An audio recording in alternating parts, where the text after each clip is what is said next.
Hey guys, it's Alan here. Welcome back to Monday Money in a Minute. So today we're going to open the black box for the very first time, and I'd like to start with something I noticed this week. One of the advantages of being a mortgage broker is that every day I receive lender updates from all kinds of lenders all around Australia. Most people never see them, but sometimes their policy changes, sometimes their pricing changes, sometimes they're simply letting us know that they've become more competitive. This week something really caught my attention, and at the time when there's plenty of discussion around interest rates potentially going up, right? I was reading a lender update where several lenders were actually reducing some of their home loan rates. Not every lender, not every product, but enough to make me stop and think, hang on a second, there's something really going on here that could be a lesson. Because the Reserve Bank controls every home interest rate, right? Why are some lenders moving the other way? The answer is because there's a whole lot more going on behind the scenes than most people ever get to see. And that's exactly why this channel exists. When I first became a mortgage broker, I honestly believed what most Australians believe, that the Reserve Bank changes interest rates and the banks just follow. It seemed pretty logical, but then I started receiving lender updates every single day pretty much, not from one lender, but from heaps of them. After a while, I realised something, and that the financial system is much more interesting than the headlines make it seem.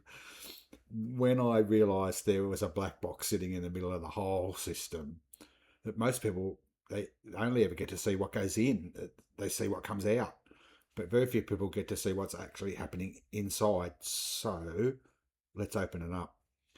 Today's real simple. The Reserve Bank doesn't control every home loan interest rate. Now, before everyone says, hang on, Al, that's not right, well, let me just explain. The Reserve Bank sets the cash rate, and the cash rate has a huge influence on the financial system, but it's only influence. Influence isn't the same thing as control. There's an easy way to think about it, right? Imagine the Reserve Bank controls the weather. If it gets hotter, everyone feels it. If it gets colder, everyone feels that too. But every house has got its own air conditioner, so some people turn up the thermostat, some people turn it down, some people don't touch it at all. So the banks are a bit like that. The Reserve Bank creates the environment, but every lender still decides how it responds. Every lender has different funding costs, different business goals, different appetite for growth, different competition. They simply decide that they want more business, right? So they sharpen up their pricing, not because the Reserve Bank changed the cash rate yesterday, but because it makes more sense for their business. So then let's talk about fixed rates. And this catches a lot of people out because a fixed rate isn't simply today's variable rate with a padlock on it.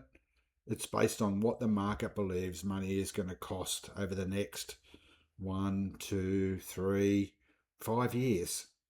That's why fixed rates can move even when the Reserve Bank hasn't moved at all. Sometimes they move before, sometimes after, sometimes in the opposite direction. So here's the lesson. There isn't one home loan interest rate. There's hundreds. Different products, different borrowers, different purposes, all kinds of different pricing, different strategies. So that's what's inside the black box. So the next time someone says interest rates are going up, or someone says interest rates are going down, then I need you to ask one question: which interest rates? Because the answer, that really matters. It isn't about predicting whether interest rates are going to go up next. It isn't about refinancing every time somebody changes a price. It's about understanding how the system works. Because when you understand the system, you can stop reacting to the headlines and start making better decisions. So that's rule number one. The Reserve Bank doesn't control every home loan interest rate. It has an enormous influence, but behind the curtain, there's a lot more going on. So next week, I'm going to explain something that catches most people, everybody by surprise, right? Why two families earning exactly the same income can have completely different borrowing power. So I'm Alan Taylor. Thanks for joining me. Welcome to Monday Money in a Minute. See you next week.